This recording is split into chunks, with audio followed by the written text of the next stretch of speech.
Bienvenue au Café de la Vérité. Cette semaine, dans notre réunion du soir, j'ai parlé de l'épître de Jacques. Pour les semaines à venir, on va terminer l'épître de Jacques. Et j'ai trouvé important de vous en parler un petit peu aujourd'hui. Certes qu'on n'ira pas à fond comme on va durant les soirées d'études, mais il y a des points importants dans l'épître de Jacques. Il faut savoir premièrement que c'est Jacques, le frère de Jésus, qui en est l'auteur. Et ce que Jacques a voulu faire, c'est nous ramener à l'enseignement de Jésus, nous ramener à la base. J'ai bien dit Jacques, le frère de Jésus. Il y a Jude aussi, un autre de ses frères qui a écrit un autre épître. Donc, Marie n'a pas eu rien que Jésus, elle a eu d'autres enfants. Alors les cathos, là, quand vous dites qu'elle est vierge, là, mais besoin de grosses explications, moi, là. Parce qu'elle n'a pas eu rien que Jésus, puis elle en a eu d'autres, là. OK? Donc, on va revenir à notre épître. L'épître de Jacques, si on va, ils vont parler il y a deux choses qui se rapprochent beaucoup de l'épître de Jacques et le sermon sur la montagne. Les deux vont parler des épreuves, de la perfection, la colère, le respect de la loi, la compassion des autres. Les deux se ressemblent beaucoup dans plusieurs points. L'épître est un rappel à l'ordre oublié de l'enseignement de Jésus. Parce que là, dans l'Église, même si on est parmi l'Église primitive, il commençait à s'éloigner de l'Évangile de base. Dans Jacques 1, je lis plusieurs versets, je ne les lirai pas. Vous irez lire l'épître de Jacques, le chapitre 1. Donc Jacques ici, il s'adresse à qui? Il s'adresse aux 12 tribus d'Israël, mais ceux qui sont nés de nouveau. Donc, les Juifs devenus chrétiens.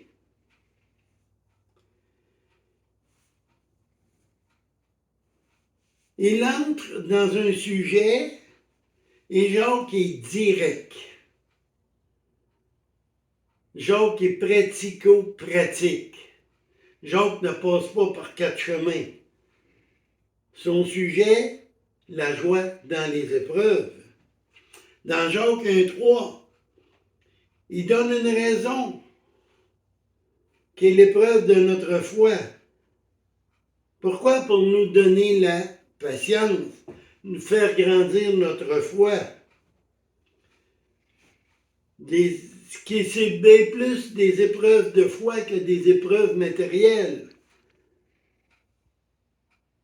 Et l'épreuve produit en nous l'endurance et la persévérance. 1 Pierre 1,7 nous dit, Pierre a dit, ta foi est plus précieuse que l'or. Notre foi, c'est ce qu'il y a de plus précieux. Dans Jacques 1,4, la question se pose toujours. Avez-vous passé par des épreuves qui ont fait en sorte de nous fortifier? Oui. Moi, dans mon cas, j'en ai passé et je suis certain que vous en avez passé. C'est normal, il faut se fortifier. Dans Jacques 1,5, la seule façon, parce que Jacques, quand il parle de quoi, il donne aussi une solution. La solution de Jacques pour passer à travers les épreuves, c'est de demander à Dieu la sagesse. Et la sagesse va nous faire comprendre pourquoi l'épreuve et être plus joyeux dans l'épreuve. Dans Jacques 1, 5 à 8, il dit demandez. Et Dieu va être généreux, il va vous donner. C'est ce que ça dit. Mais demandez comment? Avec foi. Demandez sans douter. Vous décidez que vous arrêtez de fumer. Demandez à Dieu. Mais gardez pas votre paquet de cigarettes sur le coin de la table. Ou cachez-vous pas 2-3 cigarettes. Prenez votre paquet et dans la poubelle. On s'en débarrasse. On fait confiance à Dieu. Ça, c'est un acte de foi. Parce que la foi, c'est de croire en quelque chose qu'on ne voit pas. C'est de croire des choses qui vont arriver. Si vous ne prenez pas votre paquet et vous ne l'envoyez pas dans la poubelle, ne pas me dire que vous voulez arrêter. C'est pas vrai. Si vous voulez arrêter, vous faites le geste pour arrêter. Oui, des fois, on a de la misère à comprendre. Mais Dieu, lui, il va nous révéler ces choses, le pourquoi. Donc,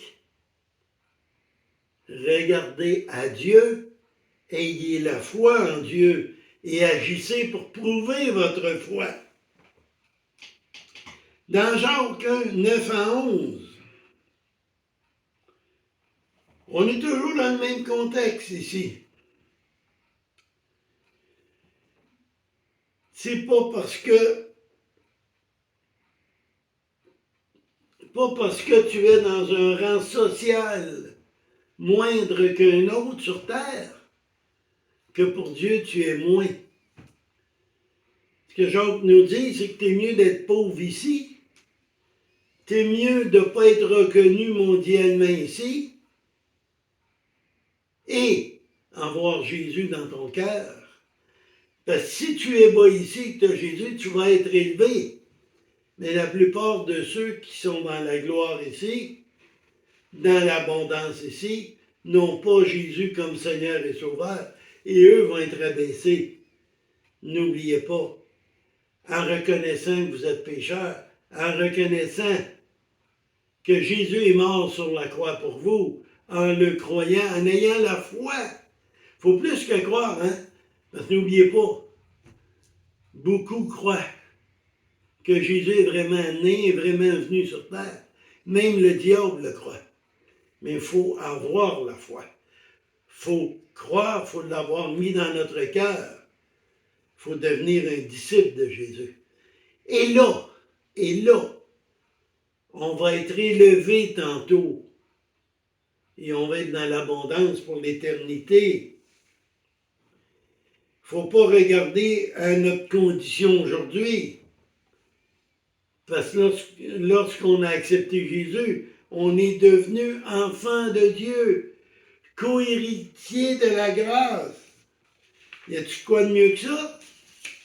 Moi, j'en connais pas. Et dites-vous bien une chose, lorsqu'on est de nouveau, nous ne devenons pas l'enfant de n'importe qui, mais nous devenons le Fils du Créateur. Nous devenons le Fils du seul vrai Dieu. Jacques 1,12, lui, il nous parle de récompense. On ne fait pas des œuvres pour être sauvés. On fait des œuvres parce que nous sommes sauvés. Dieu nous a préparé des œuvres à faire. C'est ces œuvres-là qu'il faut faire. Des œuvres qui vont rendre témoignage de notre croyance. Et suite à ça, tantôt on va avoir des récompenses. Dans l'Apocalypse, chapitre 3, Dieu nous parle qu'il donne des couronnes. Quelle sera votre couronne? Dans Jean 13 à 15, Dieu ne tente pas personne. Dieu n'est pas tenté et ne tente pas personne. Oui, Dieu peut nous mettre des fois une petite épreuve pour voir notre foi, mais lui, il nous éprouvera jamais avec de quoi qu'on ne peut pas gagner. Le diable, lui, veut nous faire tomber. Le diable, lui, nous met des épreuves beaucoup difficiles à passer. Pourquoi? Parce qu'il veut nous voir tomber. Il veut qu'on renie notre foi. Il veut qu'on renie Jésus. Pas Dieu. Gardez les yeux vers le royaume des cieux, vers notre Sauveur. Jésus, dans le désert, Satan a essayé de le tenter, mais il n'a pas réussi. Dans Jacques 1,15, nous dit que le péché nous conduit à la mort. Donc, demandons la sagesse à Dieu pour nous corriger de nos péchés, pour nous ramener et nous garder dans le droit chemin. Dieu nous place devant deux chemins, un large et un étroit. Le large qui est facile, l'étroit qui est plus difficile. Et comme Dieu n'est pas un dictateur, il nous donne le choix. Tu veux le chemin qui va en enfer ou celui qui t'amène au ciel?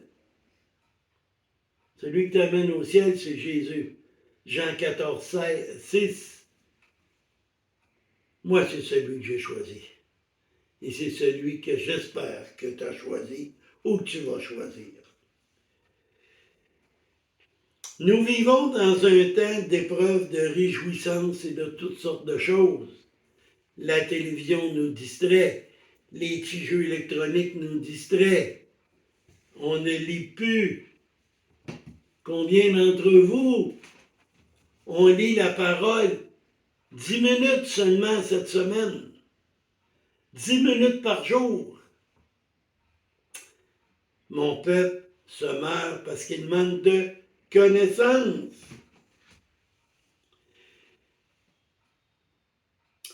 Quand Jacques, dans 1,17, Jacques il dit « Mes bien-aimés », pour démontrer son amour pour ses frères dans le Seigneur, pour corriger avec amour.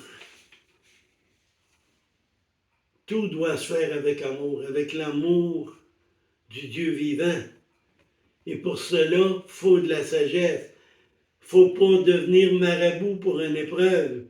Au contraire, rentrez dans la prière, entrez dans la louange, et vous allez passer plus facilement à travers l'épreuve. Jean 1, 18. Dieu est celui qui donne des dons parfaits pour réussir. Si vous lui demandez, il va vous donner qu'est-ce qu'il faut pour passer à travers l'épreuve, pour être joyeux. Les gens vont dire « Hey, c'est pas lui qui a tel problème, là. Il y a des problèmes avec l'eau dans sa maison et tout, là. Comment se fait qu'il est joyeux de même? Qu'est-ce qu'il y a de différent? Je le veux, ça, moi. » Ça, c'est la façon qu'on agit. Dans Jacques 1 à 25, ils nous mettent en garde de ne pas parler trop vite, d'être lent à la colère.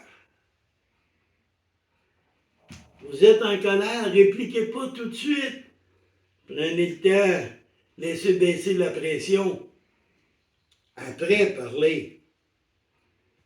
La langue est le plus petit muscle du corps, mais le plus mauvais. Il faut apprendre à la contrôler. Donc, il faut changer des choses dans notre vie pour porter des fruits de l'esprit, pas celles des hommes. Jacques 1, 26, 27. Mettez en pratique l'enseignement de Jésus. Est ici l'enseignement de Jésus.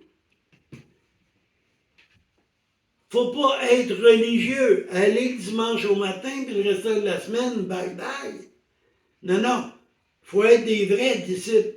Marcher vers la perfection le plus possible. On ne sera jamais parfait sur cette terre, mais au moins il faut faire des efforts.